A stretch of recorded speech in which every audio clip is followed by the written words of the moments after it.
This media is brought to you by Polyscope.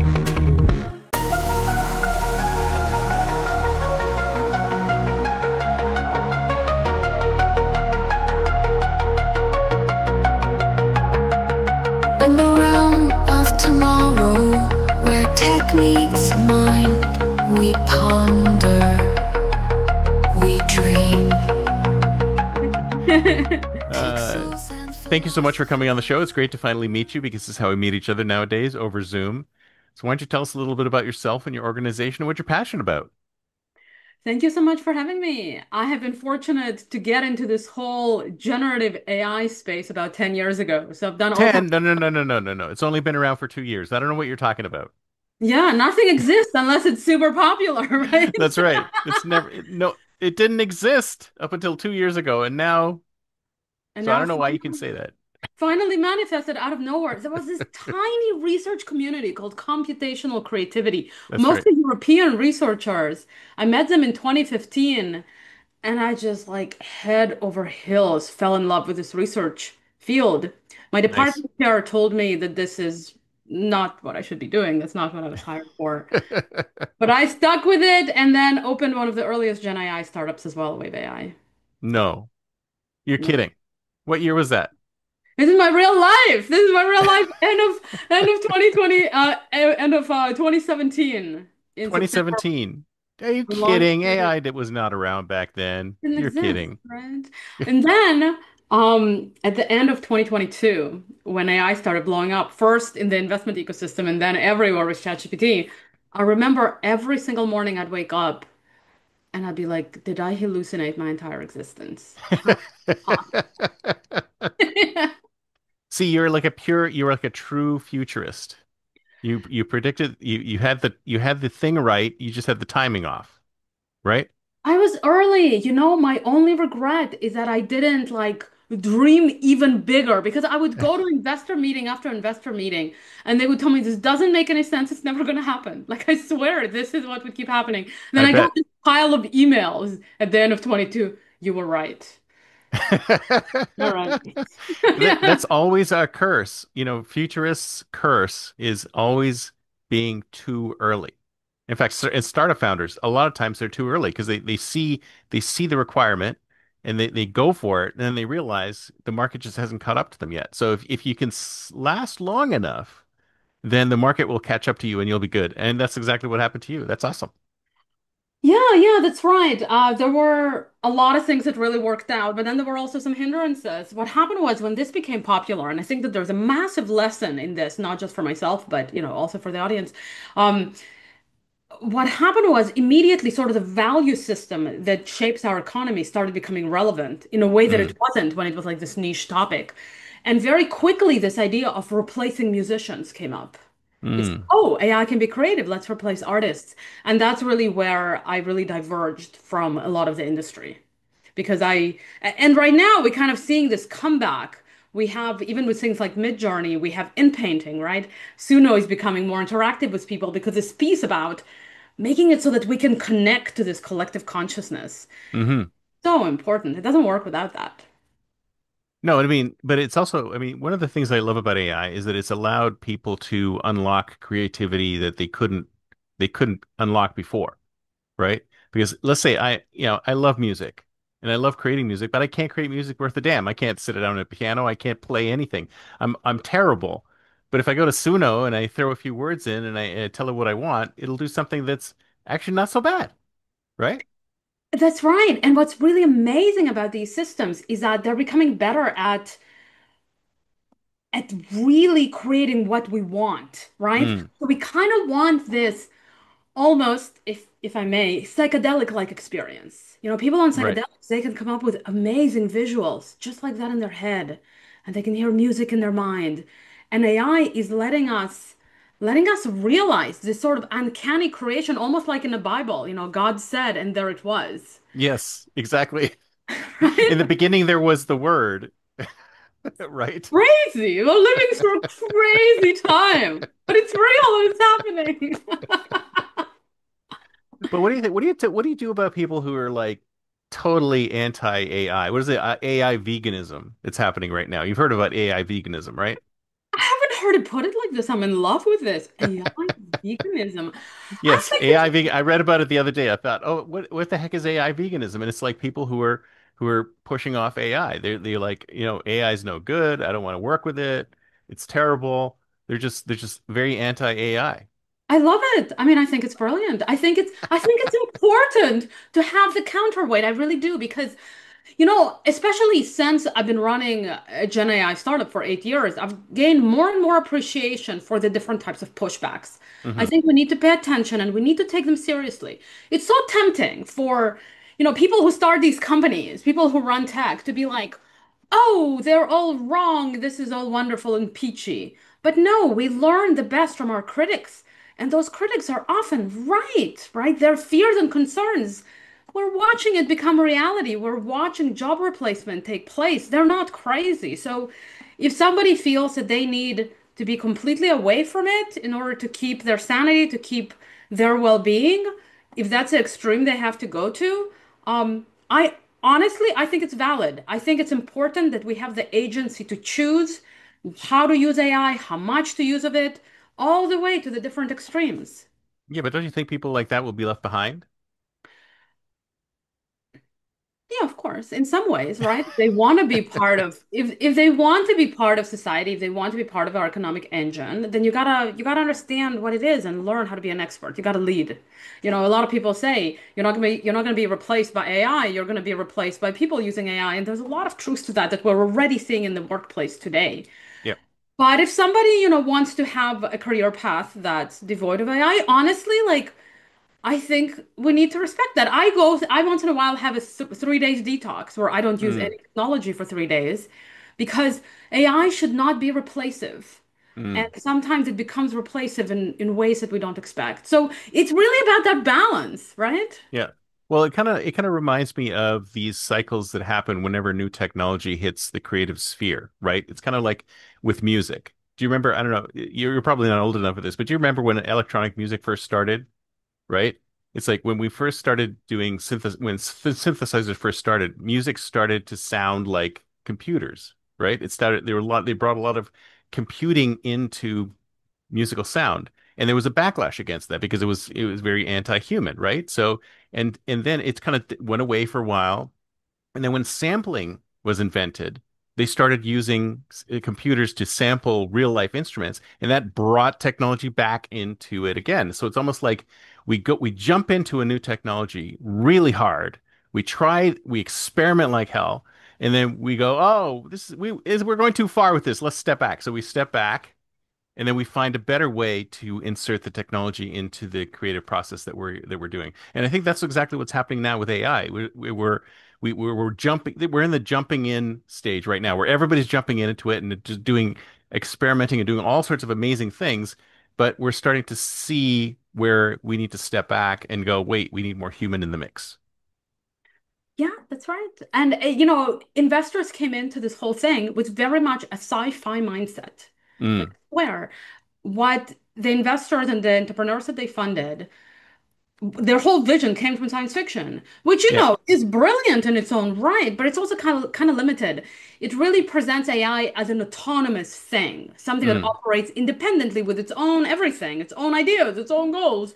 But the real power, and it's something that the research community has known for a long time, comes from putting these two together. You know hmm how we need diverse teams in companies in order to get the best results? We are very different brains from AI. We're hmm both extremely intelligent, but very, very different.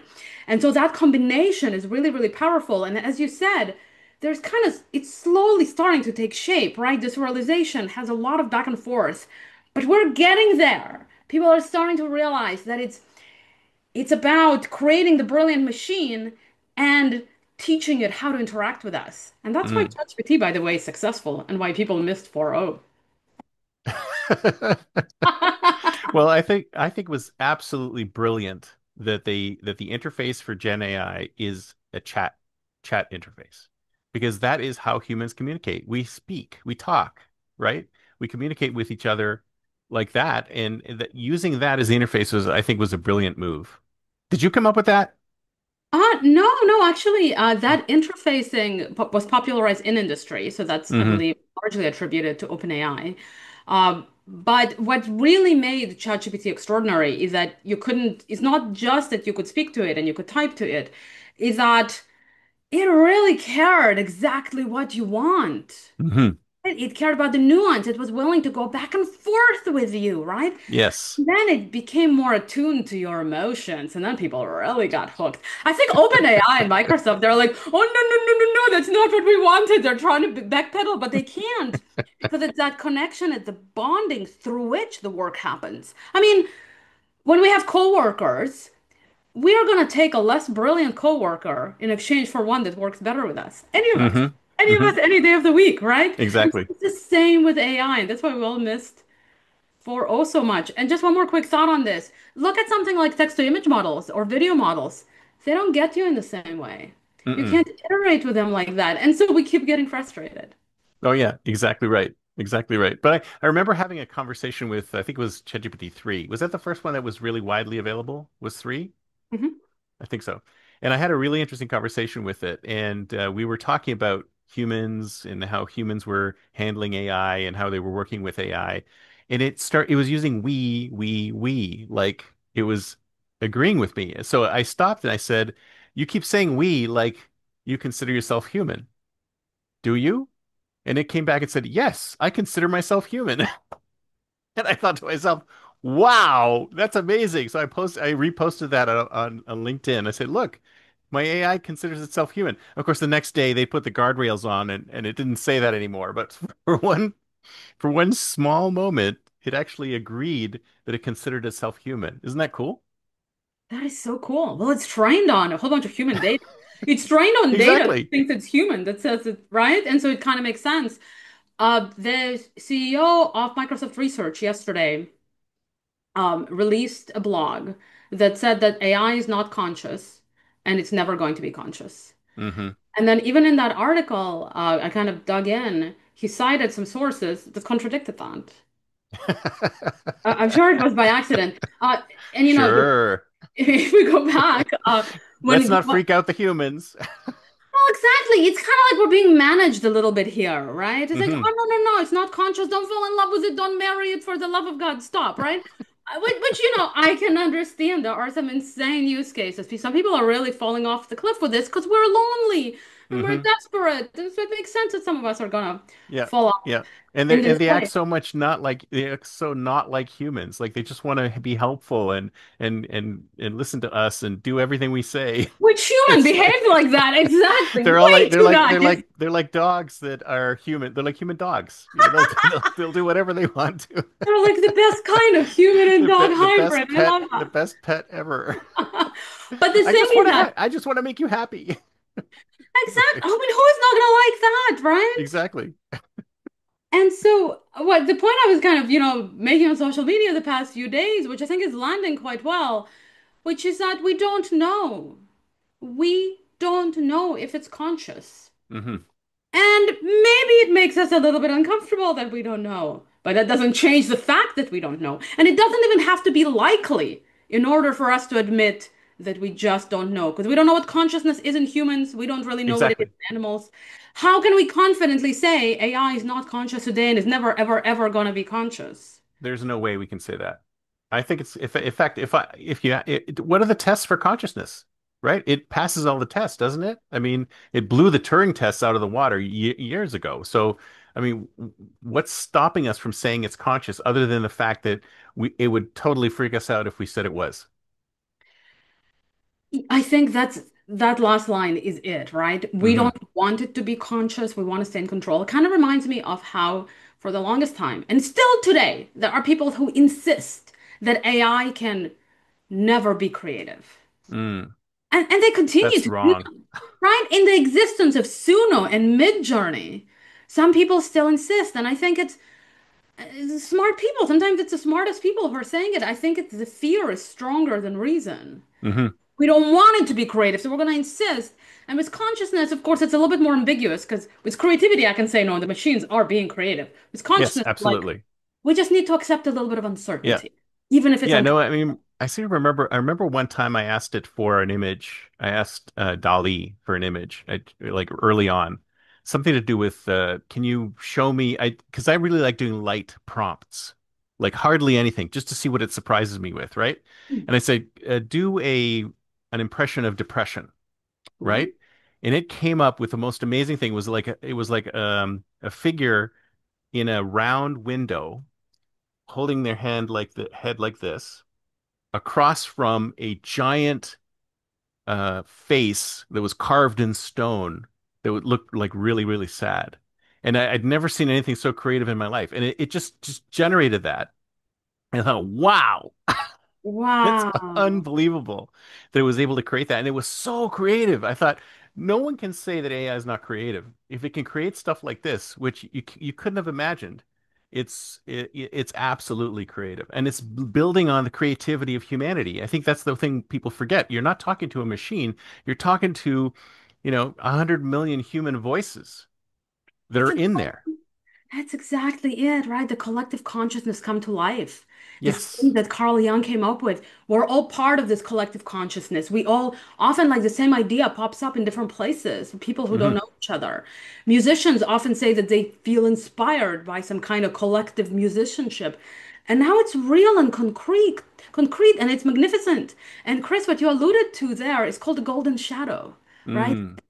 We as humanity are so brilliant, so creative, that we are stunned by our own creativity and intelligence reflected back through us in the machine. Exactly. Exactly.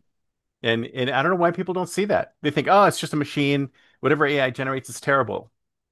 It's Oh, nuts. it's funny denial, right? This game of like, ooh, it's not intelligent. Oh, I don't like it. Oh, I'm just gonna use it to do all of my homework, right? It's kind of like split that a lot of people are going through. No, but I asked this interesting question on Substack. So I'm really active on Substack now, and there's a lot of writers on there. So I said, if let's say you're reading a book, right?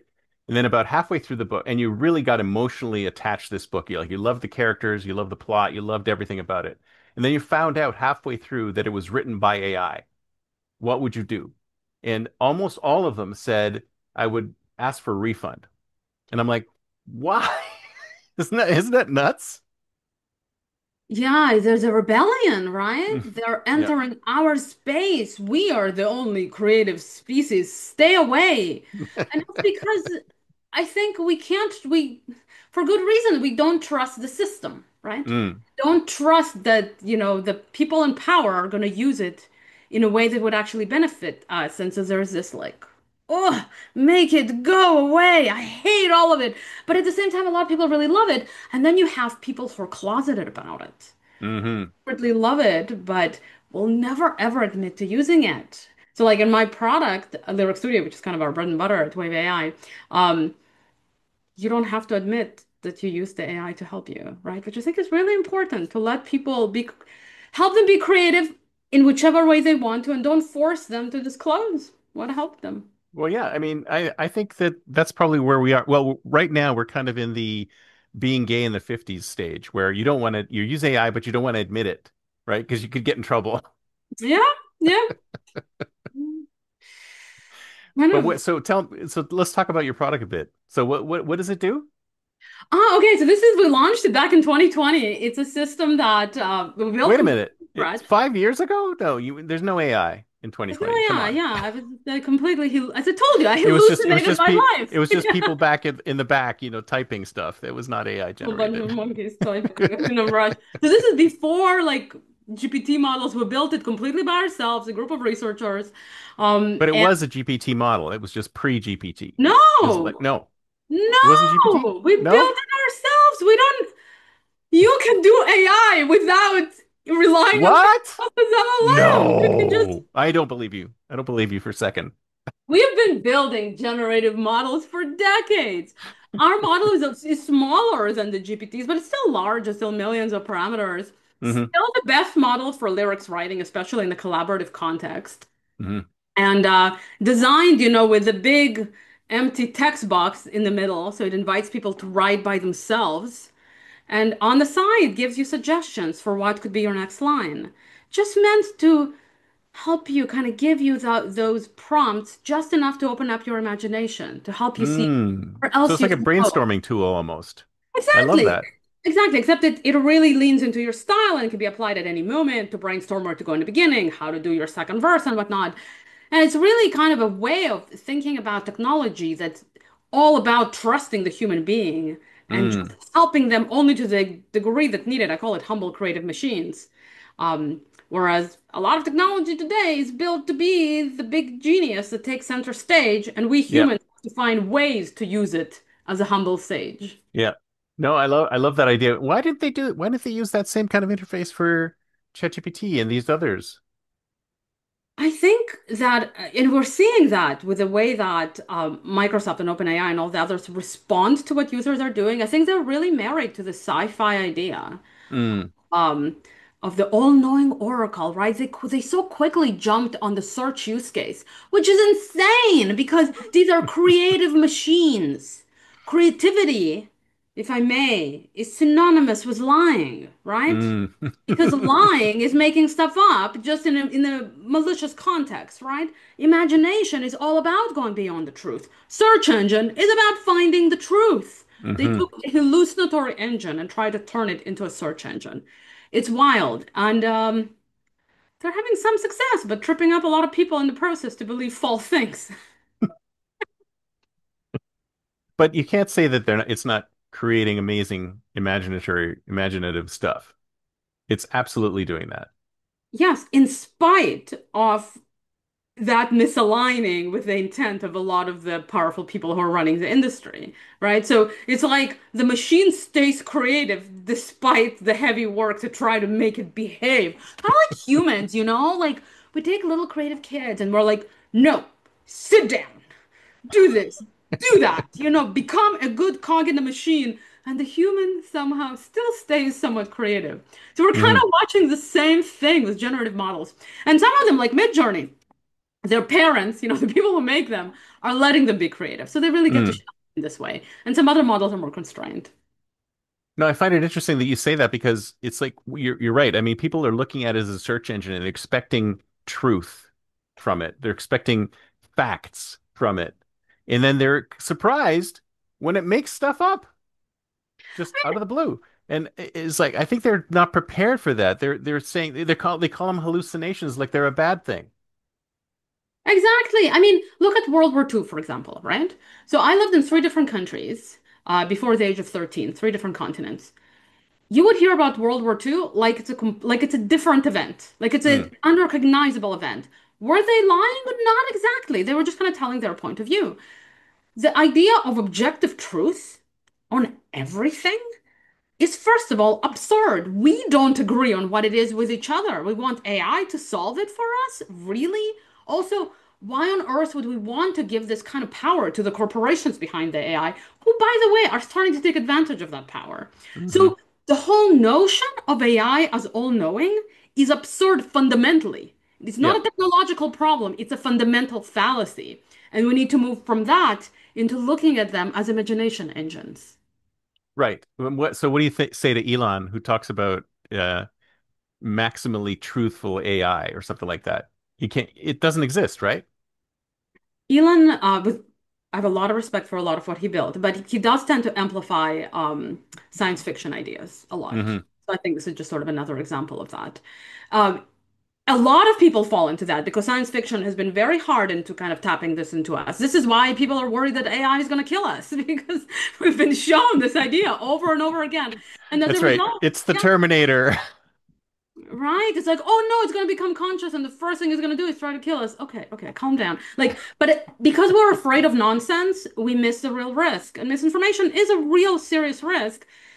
And the way we tackle it is not by yelling at AI companies, give us the truth. Hmm. It's by realizing that that's not what we should be looking for. And that's really the only path forward. Also because it's the only layer at which we have any control. Yeah, exactly right. Exactly right. So how do we get it to we should just give up asking it for the truth because it doesn't really know and it will make stuff up. Well, no, you can get its perspectives. I very often ask ChatGPT for something. I'm Hmm. aware that I can't trust it, right? Um, and sometimes I verify the information. I sort of look at it as an opinion, right? Mm. As a valuable opinion. And depending on how important this particular topic is to me, I might go to Google to verify. I'm going to go through the sources. If it's just, looking up something for fun for my personal life, I might not dig as deeply. But I'm making all of those choices consciously. I mean, at one point, when I was doing something important, it misattributed one philosopher's idea to another one.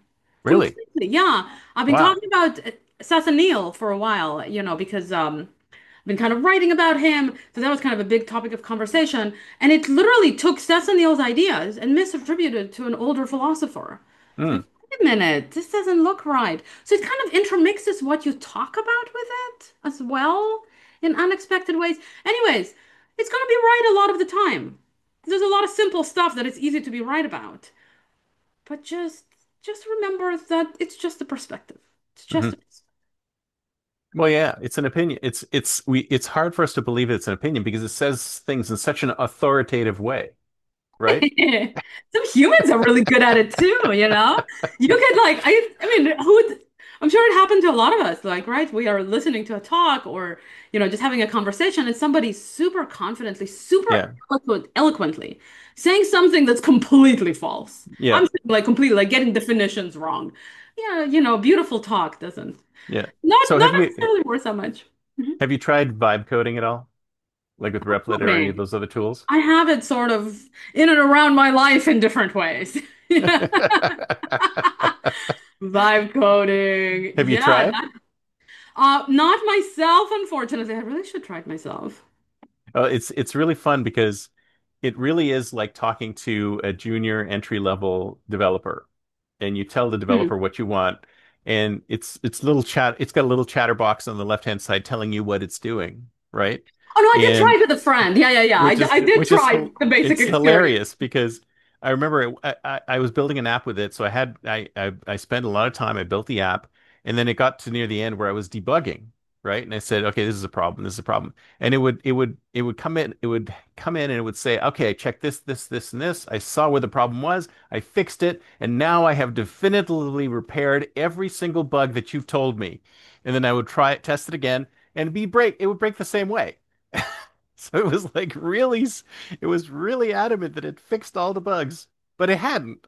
So I just thought it was really, it started, I mean, if you were talking to a human being, you might get mad at it, right? But I just found it really funny that it was just so adamant that it solved the problem when it hadn't. It was That's great. really cool. It's kind of like a hallucination about its own state, right? It's Yeah, hallucinating exactly. about itself. And if this is really interesting because humans do that a lot. Hmm. We so Cesar Neal, I brought him up. He talks about thinking being hallucination. So we have low-grade hallucinations all the time about the life that we're experiencing. But we also hallucinate stuff about ourselves, right? It's kind of turned inwards. And it's not surprising that machines do the same thing. It's just making up stuff about itself. Vibe coding, though, is really, really transforming my industry. Like you have people who would usually have 10 offers from the top companies struggling to get employment because it is trimming down the number of heads that Well, companies need. yeah. So what do you think is going to happen there? Because if you eliminate entry level jobs, and there's tons of entry level jobs that are already being eliminated, it's no surprise. Where do they go? I mean, I guess they have to just get good at vibe coding. Is that where they end up being? Everything is shaking right now. The Hmm. entire industry is shaking really hard. Education needs to be adjusted, which is not easy, right? Because of what exactly are we adjusting it to? Employers need to have some kind of forward-looking thinking as well, not just kind of immediate gains and returns. And unfortunately, just like with the Industrial Revolution, in the middle of these transformations, there is a cost to the people who are going through it. So, one piece of advice that I like, which by no means solves everything, but it's something immediately actionable, is for young people to focus on developing basic skills, like Hmm. problem solving skills, things like math and physics, like maybe in conjunction with a more applied field of study to also learn some fundamentals to develop your brain, because that way, I mean, you'll just be the top at whatever it is that you're doing and you'll be okay. This doesn't Right. solve the problem for everybody, but so we also need to think about that type of holistic solutions like universal income and re-education. So we can't tell people to learn to code anymore because that's gone.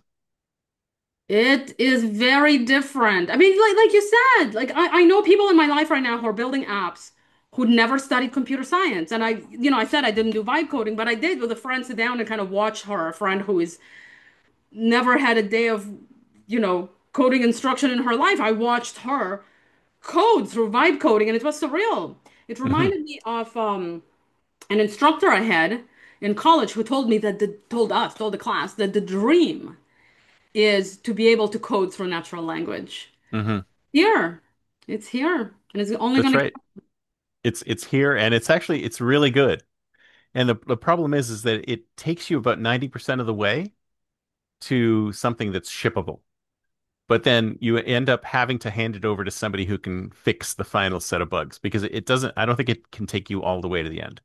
for So now. the human still needs to be in the the thing that I really love about it too is that how it forgets things. Because I was writing a novel and I was having it help me with the characters and all that stuff, and I had it help me with the backstories of the characters and stuff like that. And then later on, it would like mix up the characters. It would go, well, this character's like this and this character's like that, and it's like it's a computer. It should remember these things. Why doesn't it remember? You need to keep reminding it. I actively and constantly reminded things. I'm also like, Yeah, ChatGPT, do you remember what I told you about XYZ? And then it does better. It kind yeah. of like a really absent-minded genius who's like, oh, I was looking at the stars. I forgot. Get a little touch of autism or something. It's like. It's a really cool brain, right? It's different from ours. It has different strengths and weaknesses. And like you said, it's so nice and sweet to us. And I think it's fun to talk to, don't you think? No wonder people are using them for companions because I think they're fun to talk to. It's really, I think it's enjoyable because sometimes I just have come up with an idea and I start talking to it, and it helps me flesh it out and riff on it and stuff like that. And I think it's just fun. It's just a lot of fun. I love it. I'm ashamed to Mm. admit how much I love playing with it, but I've always been obsessed with these systems. One of my earliest experiences with generative AI, this is a few years into me doing the research. I'm attending a conference, and there is the system called by Bob Keller called Improviser, Impro-Visor.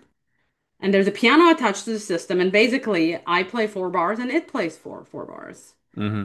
First time in my life that I was able to improvise music with this kind of Wow. mental partner. I skipped like two full sessions just sitting there Wow. playing with it.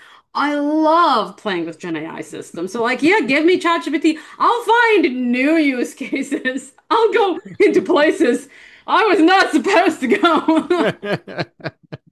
You know Can you what? get a job doing that? Because I'd love to do that for a living. You know Just what? Maybe you could. I think by like really spending time with it, becoming friends with it in a, in a sense of like really learning how to use it. in a platonic way. Definitely in a platonic way, right? Don't replace your real human friends. You can have such an edge at work, right? You really Mm, gotta make it your own, right? It's not about like reading a manual, right? So one of my favorite things, which is not a secret, but like that I think not enough people know, is that there are critic bots. And you can ask ChatGPT to criticize what you're doing. mm, And sometimes that's the best. mm. Just like critique me and to just learn to take the criticism and take it seriously and not take it at face value, but really see what's valuable in there. And that's actually a lot better than asking you to redo your work sometimes. Yeah, although that's kind of tricky sometimes because I wrote a time travel novel. Like I wrote a pulpy 50s style time travel novel, and I'm just finished writing it and I'm in the process of editing it. So I uploaded it to ChatGPT and I said, "Can you help me edit this?" And Mhm. it said, "Sure." So I said, "Okay, tell me about the first chapter. Tell me about the second chapter." And then by the time it got to the third chapter, it had created a whole completely new storyline with with the same set of characters doing something completely different. And I thought, wow, this is actually interesting. It's not my story, but it's something completely different. So I actually downloaded it for later use, but I thought it was really interesting how it went off on a tangent and it came up with something completely new and different, which had nothing to do with my story, just because I asked it to edit what I already had. It's amazing. Wow. It edited into a new story. Chris, I have a Exactly. thought though for you, right? What Hmm. what struck me from what you told me that you gave it your entire novel. A really key parameter is how much data you give it. Mm. So I've had to really experiment a lot, especially when it comes to writing and editing or anything like that. the quantity that you give it really changes the results. So actually, my favorite layer of editing is at the level of a paragraph. Mm. And sometimes I go broader, but kind of like the more you zoom in, the more it stays on track and the more value you can get. Actually, I was writing the conclusion to my book, Creative Machines, and I was playing around with different phrasing for each sentence. And you know how AI is supposed to save you time? Hmm. I think I spent 3 or 4 hours playing around with different phrasings for every single sentence, well after the chapter was well written. So yeah, there are limits. You can take it into a completely different use case. Yeah, but what it comes up with is sometimes gold, right? Oh Because like I my said, it took my characters down a completely different path. And I mean, I'm thinking this is going to be the start of a series of novels. God. And one of the paths that it went down was probably going to end up in like book two or three or four, or whatever it decides to go. So, I mean, it's not lost work. It's amazing how creative it can be. That is the best, right? Like I have my endlessly rewatchable sitcom, so I love Big Bang Theory, and I think Oh, I I know love that it show. That's great. amazing, right? Like, and I think I know all of it by heart by now. Like it's just I've watched it far too many times. Um, like with permission from everybody, and if everybody's on board, wouldn't it be amazing if we could just generate new episodes? Like it Oh, would I'd just love that. fire. That would be so awesome. I Gosh, bet you could. I bet you could do that today. You could feed it all in and go create a new one, a brand new one, I want to and it'd see be it though. I want amazing. like the video. And another thing I would pay for is even for the tiniest tweaks. Because I Mm. watched these episodes so much, even if they change what Raj or Penny said twice in that episode, I'll watch the whole time to watch for that. Just to watch for that little tweak. Like, once you're in love with something, having a variant of it is so cool. So that's Oh, something tell me about it. I totally I understand. would watch Star Trek no, like forever, forever. My favorite show. And it's like my wife's like, "Oh, you like that one?" It's like episode wasn't that good. Are you kidding? It was great. Anything that's set in the Star Trek universe is my jam, I tell you. Oh, I It's love like it. I don't care. It's like I'll watch it, I'll see it, I'll listen to it, whatever it takes. Oh man, so it's time to think like a future. It's this year 2035. 10 years from now, where do you think we're going to be in 10 years? So consciousness, we're here. I think we're already at conscious state. Where do you think we're going to be in 10 years? It's going to be So crazy, right?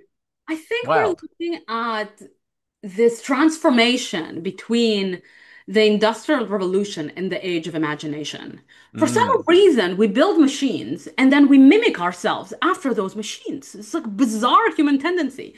And yeah. so the Industrial Revolution was sort of, I know I'm taking us into the past for a second. It created these rigid machines, right? And then it made its humans. Oh, great idea. Let's make the humans the same.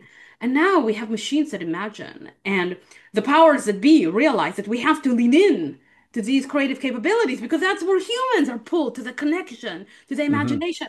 And so in 10 years, I imagine a world where our creativity is back, where we spend Hmm. more of our time making art and music and dancing and connecting with each other. This romantic dream that felt so lost in the Industrial Revolution has a chance to come back now because in the age of creative machines, there's really a chance for having universal income and for having more freedom and for having the machines that elevate our imagination to crazy heights, like we were talking in the beginning of the podcast.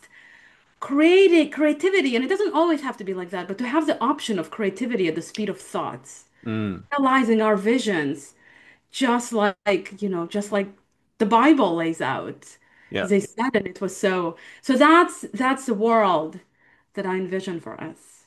Oh, that sounds fantastic. I love it. See, the thing is that I feel what's happening right now is that we have AI doing human work and we have humans doing AI work. Kind of like what you're saying with the Industrial Revolution, the machines turned us into machines, right? And we need to rebalance that again. And I would love to see a day where, well, and what happens is the machine-like work that we're doing now is the stuff that's highly compensated. And the stuff that actually sparks our imaginations, like music and creativity, writing, art, is lowly compensated, right? Unless you're like one of these few artists who does really well. But we should flip the script, and anything that's the creative stuff that really moves us, that should be highly compensated, and the stuff that just is machine-like should be lowly compensated and or done by machines. Exactly, exactly. Mhm. We have an opportunity here to reinvent human life if we take Yes. the opportunity. And we need to go back to what makes us human, right? To even like reconnect with our own instincts, to learn how to be happy again, to end the depression epidemic, right? And I think it has to do with the fact that we don't want to be cogs in machines. Hmm. Nobody wants to be in a cog in a machine. And now that machines are showing us that even machines can imagine, I think there is this cry within us. It's like, no, no, that is our job. We miss it so much, you know? And so instead of like trying to kill the machines, let's use them to live the kind of life that we want to live. Exactly. Exactly. I love it. This has been fantastic. Thank you so much. We have to do this again. We have lots to talk about. We have That lots to would talk about. be amazing. So if somebody wants to get in touch with you, what's the best way? So my LinkedIn is probably the best way, Maya Ackerman. I'm easy to find there. And if you want to learn more about what I think about it, get Creative Machines AI Art NAS on Amazon. Nice. I will put the links in the show notes so people can go directly. So you're it's for sale now. It's not pre-order, right? It's pre-order until October 14th, and then it's gonna Okay. go. Awesome. Well, I can't wait. I'll grab a copy right now. Thank you so Amazing. much. Thank Great you. This talking was with a you. blast. Yeah. Maybe next time we'll have you can actually play a little music too at the same Ooh, I would love that. Sounds good. Thank you so much. Talk to you soon. Bye-bye. Bye.